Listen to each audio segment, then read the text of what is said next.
Сизесезме, бу ялларда табигатькә яз төсмере керә башлады. Яз татарга Тукай ахаңнарын алып килә. 26-сы аның туган көне. Бу бер атна шул вакыйгалар шаукымында узачак. Быел татар җәмәгатьчелеген нинди чаралар көтә? Без Татар яшьләре форумы рәисе Тәбрис Яруллин белән шул хакта әңгәмә кырдык. Хәерле көн, Тәбрис. Безнең программа эфирга чыкканчы хәерле кич булыр инде. Хәерле көн, хәерле кич. Безнең бүген Тукай һәйкәле янында очрашуыбыз юкка түгел, нәкъ бер атнадан аның туган көне, әмма аңа багышланган чаралар шактый алдан башлана. Быел татар җәмәгатьчелеген ничек җәлеп итәргә җыенасыз? Иң шундый танылган, кеше белә торган, кеше җәлеп итә торган акция, ул мин татарча сөйләшәм. Без аны гадәттә 1-2 айдан әзерләнә башлыйбыз, мәктәпләргә бәйге оештырабыз. Быел аның бер яңалыгы булды, ул Википедия белән бәйле булды. Һәм 500-дән артык татарча мәкаләләр яздылар республиканың 150 мәктәбе. Һәм тагын параллель рәвештә музыкаль бәйге бара. Анда 35-кә якын яңа башкаручы, музыкаль башкаручы үз гаризаларын бирде һәм без аның 10-сын кешегә тәкъдим итәбез, алар тавыш бирә аның өчен. Быел безнең Аллага шөкер Чаллыда да яшьләр форумының бүлекчәсе ачылды һәм алар бер берләшмә булып безнең чараларны кабатлап Чаллыча үзенчәлеге белән оештырып киләләр. Бу ялларда да сезнең чаралар планлаштырылган, нәрсәләр узачак, кайларда катнаша ала безнең тамашачыларыбыз? Иртәгә безнең Алла берсә 50ләп мәктәп, Казан мәктәбе Татар дозор квест уенында катнаша. Һәм җәмәгатьчелекне без 2 теллелеккә игътибар итәргә чакырабыз. Бу менә 26 апрельгә кадәр безнең шулай бер танылган акция бар инде, ул антипремия, тяжело с татарским дип атала.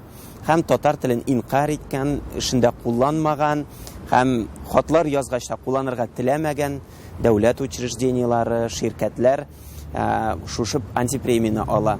Әгәр дә сез хат алышып, яисә мәсәлән узган сайын теге күрәсез икән менә татар теле инкар ителә, безгә хәбәр итеп була социаль шелтәрләрдә. Быелгы номинантлар бармы инде? Бар. Без инде ел буена менә кемнәр белән языштык, кемнәрне күзәтеп барабыз. Шулар бер теге ни генә әйтеп китәм, безнең Word Skills була Алла бирсә.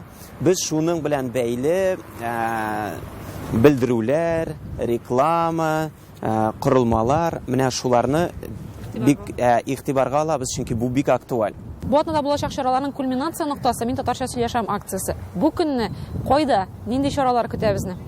Безнең гадәттәгечә Бауман урамында сәгать янында җыелабыз. Анда антипремиясы да, заманча музыкасы да. Менә Казанда татар җанлы бөтен кеше килә кебек инде безгә шушы чарага. Анда гадәттә меңләгән кеше уза ул акция аша. Ләкин мин кешеләрне тагын менә әле басып торган җиргә сәгать 2-гә чакырыр идем.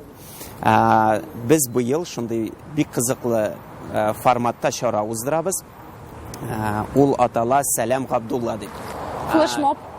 Ләкин флешмоб дигәч кеше башка бер күз алдына китерә. Монда без кулга-кул тотынышып, бер Тукай һәйкәленнән Тукай бакчасы бар Пушкин урамында, шуңа кадәр чылбыр булып басабыз. Бөтен кешене чакырабыз, яшьме ул, баламы ул, олы кешеме. Минемчә ул бик аларга кызык булачак һәм минемчә Тукайга да ул күбрәк килешә. Чөнки гадәттә Тукай дигәч, Тукай китабын тоткан, Тукай шигырен сөйләгән, Тукай портреты арта эленгән, ничектер шундый шигъри форманы гына күз алдына китерәләр. Тукай бит ул бик халыкчан булган, ул без йөргән менә шушы урамнар буенча кайчандыр йөргән. Без бөтен кешене менә сәгать 2-гә монда чакырабыз. Шуннан соң волонтерлар белән бергә менә шушы чылбыр төзи башлыйбыз. Быелгы чараларга сез нинди мәгънә, нинди асыллар өстисез? Мин татарча сөйләшәм бит, ул безнең кебек теге җаны тәне белән татар теле өчен кайгырган кешеләрнең акциясе. Ул шундый чын гражданлык позицияны белдерү. Бик зур рәхмәт сезгә. Димәк, очрашу урыны 26 апрель көнне сәгать янында Бауман башында.